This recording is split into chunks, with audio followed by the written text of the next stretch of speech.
Hello friends, welcome to my YouTube channel tales tell. एक बार एक राजा अपने सहचरों के साथ शिकार खेलने जंगल गया।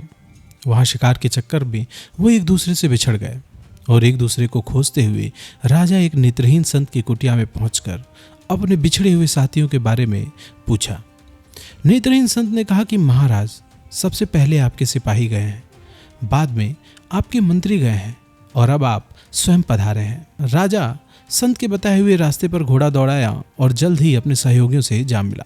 ये बात राजा के दिमाग में घर कर गई कि नेत्रहीन संत को कैसे पता चला कि कौन सा व्यक्ति किस पदवी का है। लौटते समय राजा अपने अनुचरों के साथ संत की कुटिया में पहुंचकर संत से प्रश्न किया कि आप नेत्रहीन होते हुए कैसे जान गए कि कौन सा व्यक्ति किस पदवी का है।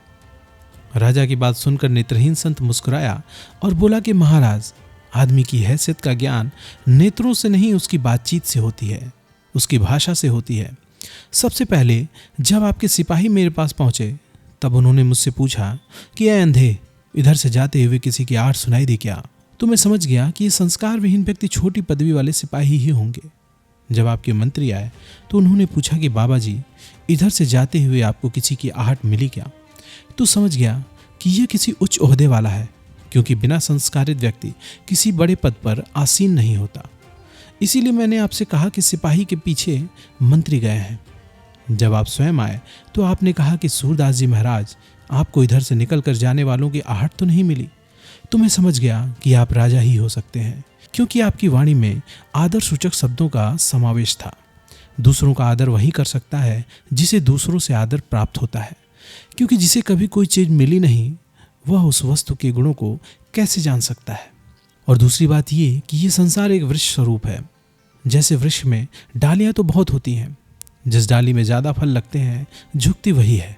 इसी अनुभव के आधार पर मैं नेत्रहीन होते हुए भी आपके मंत्री, सिपाहियों और आपके पद का पता लगाया। अगर गलती हो गई हो तो महाराज मुझे क्षमा करें। राजा संत के अनुभव से प्रसन्न होकर संत की जीवन वृत्त का प्रबंध राजकोष से करने का मंत्री जी को आदेश देकर महल वापस लौट आया। दोस्तों, थोड़ा सा पद, पैसा और प्रतिष्ठा पाते ही दूसरों की उपेक्षा करना उचित नहीं है।